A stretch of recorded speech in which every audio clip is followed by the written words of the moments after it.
Hello, everyone. It is indeed a hot and muggy day here, live New York, from New York, as they say. We've got Phil Vitrano, co-host of Helpopedia here, and we've got our special guest over here, Marc Mathys, who is the CEO and founder of Reset It. And what's really interesting is that he's got a really unique combination of being able to look at the way that our brain patterns and what is going on in our thought patterns and make adjustments. So it's a unique way to really bring a reset. So with that, Marc, I'm not going to slaughter it any further. Welcome to the show. Why don't you tell folks a little bit more about background and what you do in your own words? Hello, everybody. Well, thank you for inviting me. What we do is I have a company called Reset It. And what we do is we teach people. We're not coaches. We're not therapists. We teach you how to reset what really doesn't belong to you. Meaning you got 50 to 60,000 thoughts. These thoughts are based on three things: your programming, your beliefs, and your conditioning. And that's what we get to do. We teach you how to reset that. So, and I think that that's also really important, right? Like everyone has different methodologies that some might work for some people, some don't work for other people. Some people like coaches, some people prefer mentors, some people want a therapist, some people want to just go jog, in Central Park in, 102-degree heat, whatever people want to do, right? People have choices. There's a lot of options out there. Phil, maybe we'll bring you into the conversation here just to kind of get us started talking about from your background, because you're in planning and vision and you deal with a lot of parents and a lot of youth who are preparing for that next step after high school and what's going to happen. Talk to us about some of the, the concerns and the overwhelm and the agita that you see to kind of set the stage why it might be a good time for people to consider a different means of resetting. Yeah, so some of the challenges, thanks for having me, Laurelyn, and some of the challenges that parents and students are facing are nothing that's not already known, but they're really impactful. So definitely the use of the cell phone, it's really isolating them, less interaction verbally, their communication skills are lacking. They're using their thumbs a lot. And then they're just scrolling in the world of entertainment and procrastination, and it's not healthy to be on your phone for very long periods of time, and it's definitely having an impact on their work ethic, and that's just a taste of what's happening in the world. But the lack of preparation for college and careers is definitely a concern for parents and students. The data shows really we're not doing a good job in setting them up for success. It's overwhelming for parents. They've never had a child as a teenager or a middle schooler who have been exposed to social media and managing the technology. And so one concern is you've given them access to everything. And so now they're exposed to things that in the day before cell phones, they were not accessing. So it's really a concern of what they're seeing, what they're imitating, and the lack of good role models for them and mentors. All right. Well, thanks for setting us up on that, because it really is out there. We see the mental health problem, and it's not limited to students, right? It's the parents of the students who are equally overwhelmed, and parents and folks who are adults who aren't even parents. So let's get into it, Marc. We've got the 7 ways to reset here. Why don't you talk us through some of the things that folks can do? Well, the first thing is that, what you're saying, Phil, is about the conditioning response to cell phones. We're conditioned in a certain way. So these are the thought process that we're using, going through scrolling, getting that dopamine fix, because that's what we're getting from scrolling, from getting these dopamine fixes while looking at social media. So the first thing, when you take a look at a habit or a conditioned response to it, is to be aware of that conditioning response. So the first thing is do I really need to scroll on my phone? Is it something really important for me to do, or is it just entertainment? So when you start asking the questions, then you start getting the answers a little bit differently. So that's, I think, an important thing, right? It's like they say, like all of the programs that are success that have everything from Narcotics Anonymous to Alcoholics Anonymous, people know them as NAAA. It all starts with admitting, oh, maybe I have a problem here. Maybe I have been conditioned that I need that, like doom scrolling, that constant thing. I can't let it go. I can't stop my phone. That's become a bad habit. Then I need to be aware to change. I think that's a great tip to be able to start. Yes. So it's really about that conditioned response to it. When you see your phone, you have that ding, ding, ding on the phone. You got a message. Right. That is an automatic conditioning. Oh, I've got to take a look at my phone. The other thing that you can take a look, stop that. Not really stop it, but take the bell off when you have messages. That's another good thing, is that you'll make the choice to look at it when you want to look at it, not the phone telling you to look at it. Oh, I do that all the time. Like as somebody with as an ADHD squirrel, right? Like I can't really have all the like ping, ping, ping, ping, ping. I'd never get anything done. So I have it all silenced. Yes. Talk us through tip number 2, Mark. What do you got? Well, tip number 2 is that, we've got these images. We've got over 50 to 60,000 images that we see per day. Not just the thoughts, but the images that we see. So these images, what we're seeing on social media or we're seeing all over the world, we're doing things, these are triggering us in seeing things in a different way. So really be aware of what you're looking at. I'll give you an example, is that, there's thousands and thousands of dollars spent on publicity to buy certain types of food. Well, these are conditioned response to what you're seeing. So what you're seeing on the phone, what you're seeing on in the restaurants, you're seeing it on the billboards. These are the conditioned response to it. So the other tip is to take a look at the publicity that you're seeing. Be aware that it is a publicity that wants you to condition you to buy their food or buy their product. These are the conditioning response to things. So that's really about being aware of that conditioned response to things. Oh, and isn't it the truth? I mean, like I see that, like just as I'm thinking now, and just melting. We're all warm here in the greater New York area, and you said even in Montreal, it's also toasty. That's just it. You see the perfect ice cubes, and you see the soda just or pop, being poured over it. It's like, oh, and it's cooling and it's bubbling, and you're like, instantly you want some, right? Yeah. We're totally conditioned. It's creating that to buy their product. Now, if you take a look at, and I did some research, there's beautiful research, and you can see it online on YouTube as well, is that they'll take a picture of a hamburger that they build the publicity around, and you take the same, you go into the McDonald's or Harvey's, and you buy the same burger. It's not the same image anymore. So it's the images that you're seeing that will make you buy the product. Now, if you take a look at that same hamburger and you put publicity against that, would you buy the same hamburger? Probably not.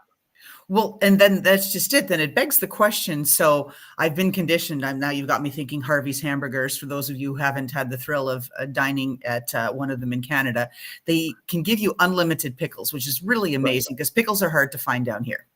And at least good dill pickles. And I like lots of dill pickles on mine.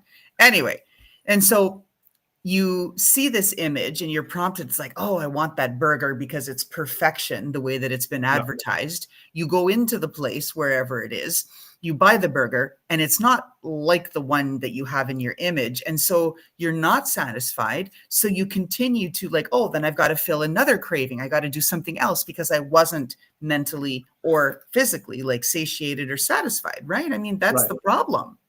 That's the biggest problem, is that the disconnect between what you're seeing and what is reality.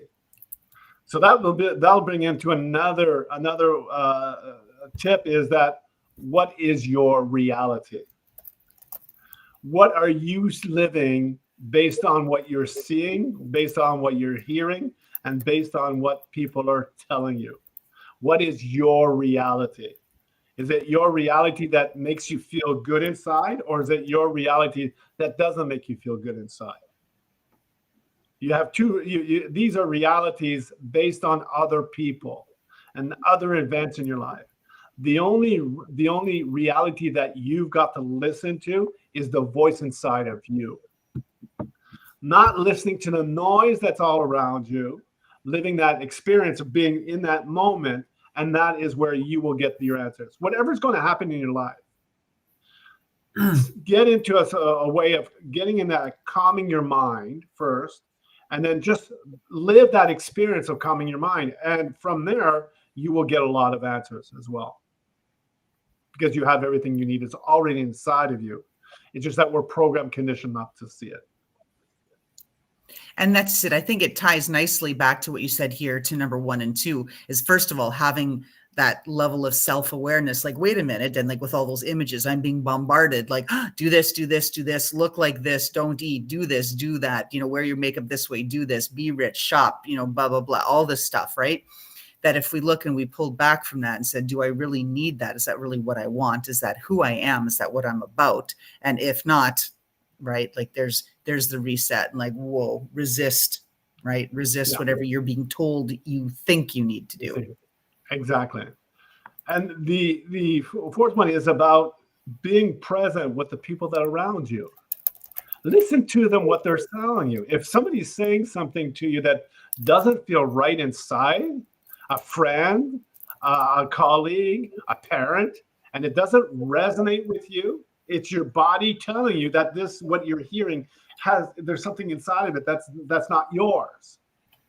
So be aware of what even our parents will transfer certain programs, conditioning onto us, and that becomes our programs and conditioning later in life.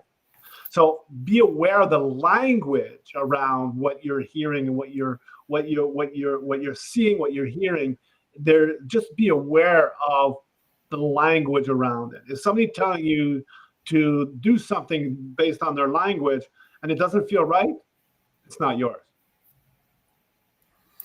And then let's talk a little bit more about that, for the sense that feel right, because you as a parent, and when we start to develop that 25-plus-year-old brain, and then as we go through time, we go through experiences, we have some negative experiences, and we start to have a better idea of what is good, what is right, what is not. But when we're younger, we may not really be as dialed into that sensation of, this doesn't feel right, especially if our parents told us and conditioned us that this is how it should be, but meanwhile, really shouldn't be anything like that at all. How do people get a better sense for what feels right and what is right when they're younger?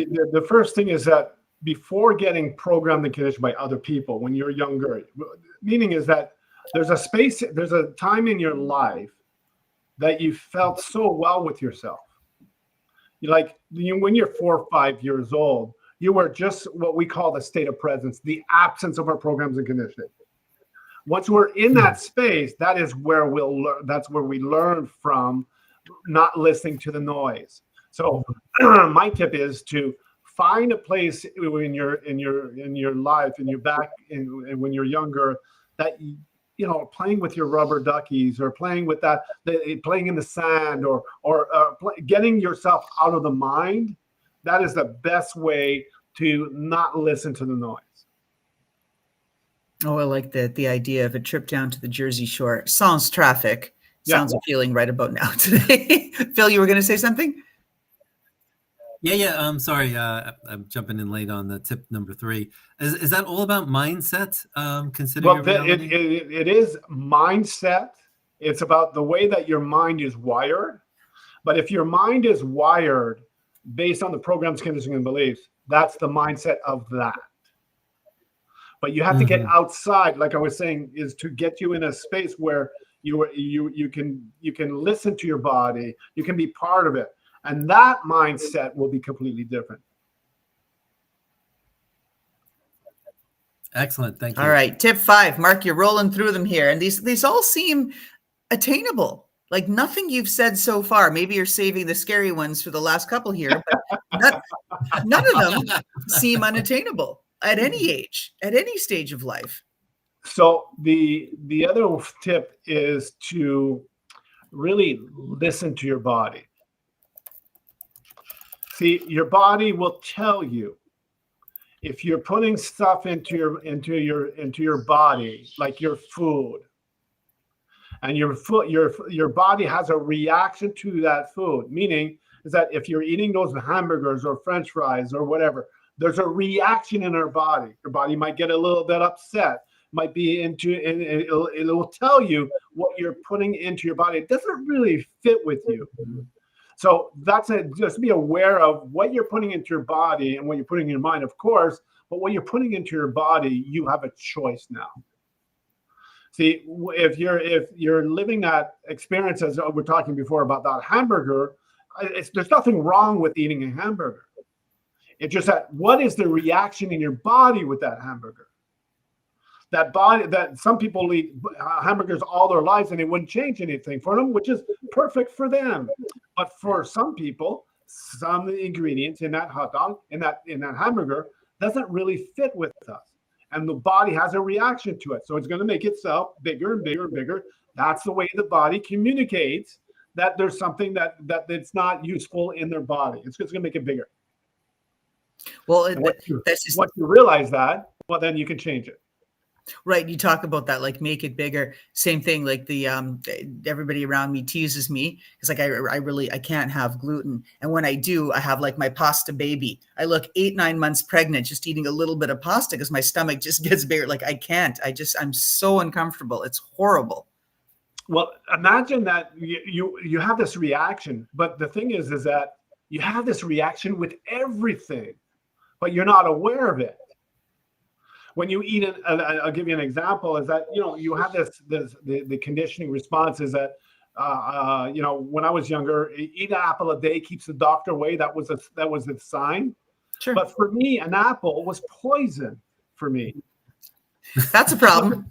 So that's the problem. But I was listening to the noise and said, oh, you've got to eat an apple to keep the doctor away. Otherwise, I'm going to go see the doctor. But I went to go see the doctor anyway because the apple that I was eating wasn't fitting in my body.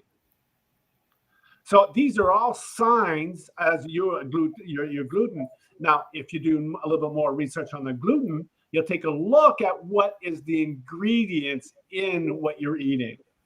And mostly, though, once you do that, well, you get that information and you can make different choices.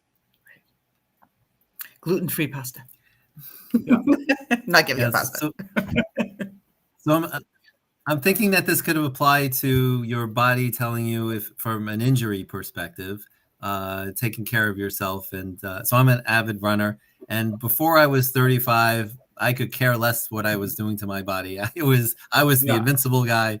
And then, reality hit and injuries took longer to heal. Now I'm very mindful of listening to my body to tell me if these are aches, or these soreness, is it an injury? And I'm very in tune with that, and especially from the running perspective. But this could apply to even at your work. If you're overdoing and carrying that postal bag on your right shoulder for 300 days of the year, you're going to feel that impact later down the road. Definitely.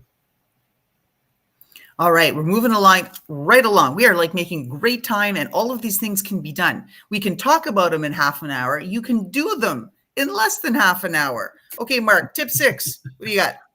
Tip 6 is never take anything on face value.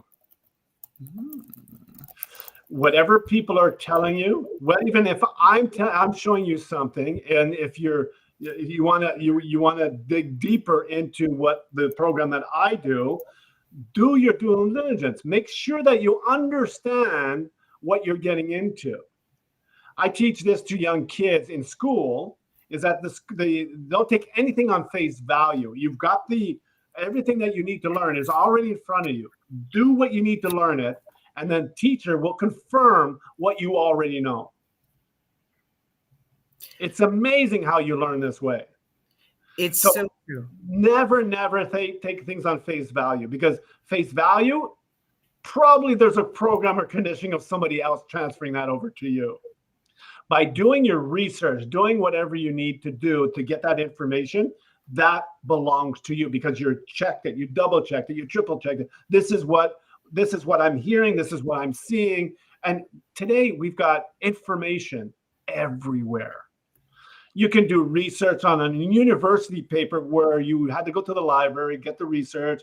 Now you can just Google it, get all your research, double check the research, because that's what you have to do, is never take things on face value, do it over and over again, and it'll trickle down into something more manageable and understanding of what you need to do. Well, that's just it. I mean, with AI, all the tools make it so easy now. It barfs up an answer. And is it correct? How reinformed is it? What language model? What was it trained on? What was its original data set?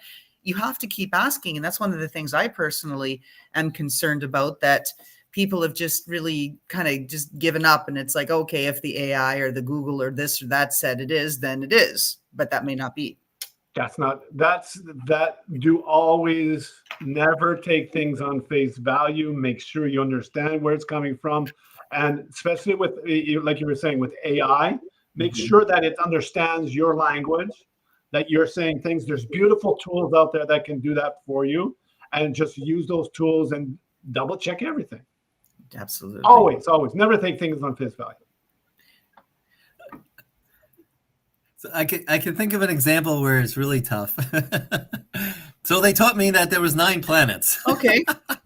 I have no real way to validate that, nor am I interested in looking at a microscope a telescope to see the validity of it. But it passes on from generations to generation. No one is questioning that. But once it's questioned, and depending on the authority to say, "Oh no," and this happens in politics all the time. That was it misinformation and conspiracy theories. That misinformation is that when we were younger, we learned about the planets. Now the information that we didn't, now we know that is different. Well, then that becomes new information. Right. Now, just if you want to go deeper in it, well, then you have to take a look at the way that you're going to look at it from a perspective of who you are. That will give you the direction where you need to go. If you're using the mind to try to look at it, well, then the mind is going to control it. Yeah, I think they said Pluto is no longer a planet. That's what we're learning. And in fact, last night, nerd moment here. Cool nerd though. I was watching all about the James Webb Telescope and some of the new findings and how it's just revealing all kinds of things that are contrary to all the theories that the physicists and everything for decades have upheld. So it's fascinating. You got to, and again, consider your sources. I mean, this is a big British documentary, and Not that the Brits get everything right. It's really because what's happening as well is that when they first came out, we had the tools at that time. Right. Now we have different tools, like being operated on today. They can go in through the belly button now instead of opening up your chest. But these are tools that we didn't have back then. But now today they have these tools. So just use the tools, do your research, make sure they understand where it's coming from, and ask questions. And I think that's where it all starts. Excellent. All right. Bring us home, Marc. Tip 7. Tip 7 is get out of your head. Oh, I like it. That's hard to do, though. But I like what you just said. You said it's hard to do. Well, guess what? It will become your reality. Is it true that it's hard to do? It's based on your experience up to now. And folks, he didn't even set me up. So when you say things like watch your thoughts, like you were just saying, it's hard to do. But is it really hard to do? Based on what? Where do we learn it from? How do we learn it from? Well, these are the thoughts. Watch your thoughts. Is it really hard? Ask yourself the question. Is it really hard to learn or to change? And you will find the answer for you. Whatever that's going to be. You are different than I'm different. Everybody's different. We, as human beings, we all have this fingerprint. Let me get my camera. We have this fingerprint. We're unique. There's no two of us in this world. So your thought process is based on yours. It's not based out of anybody else. It's not getting it. So your process is different. So when you ask the question, is this true or not true? Or Can I do this or I can't do this? Well, what we're talking at the beginning, limited beliefs. Well, what you just said to yourself, this becomes a limited belief. You believe in something that is not true. Oh, this is perfect. This is exactly the reset that I needed here. Fresh start, looking to the summer. What do I do differently? How do I think differently? What nonsense do I get out of my head? And how do I just get completely dialed into who I want to be? What makes me feel good? Who makes me feel good? Right? All of those pieces. Yes. Yeah. Because, at the end of the day, it's your life. I know, right? It depends what you want to put into this life. You want to, and the thing is, especially when you're doing education, you're doing it all the schooling, the education part. People learn a little bit differently from each. As I said before, we all have a fingerprint. I learn differently than you do. But what happens with a lot of classes is we try to fit you in a class where you should be doing this. This is the box they're putting you in. So, but if the box doesn't feel right, go outside of the box, do something different. Whatever people will tell you, well, you can't do this, you can't do that. That is based on their information, their stuff, looking at through their eyes, not yours. And when you do that and you live that experience of whatever is going to come up, it's your life, what you want to do. I'm not saying that go into alcohol and drugs and everything else. I'm just saying get into a space where you can make your choices based on these 7 tips, really. Oh, excellent. So, Marc, where can folks find you or learn more about what you do at Reset It? Well, we made it so easy is that to be part of our community is now we have a membership. You come in, you do your regular 2 sessions, but what we are finding is now to integrate that information. And now we have a membership program that you can come and integrate it 5 days a week with me.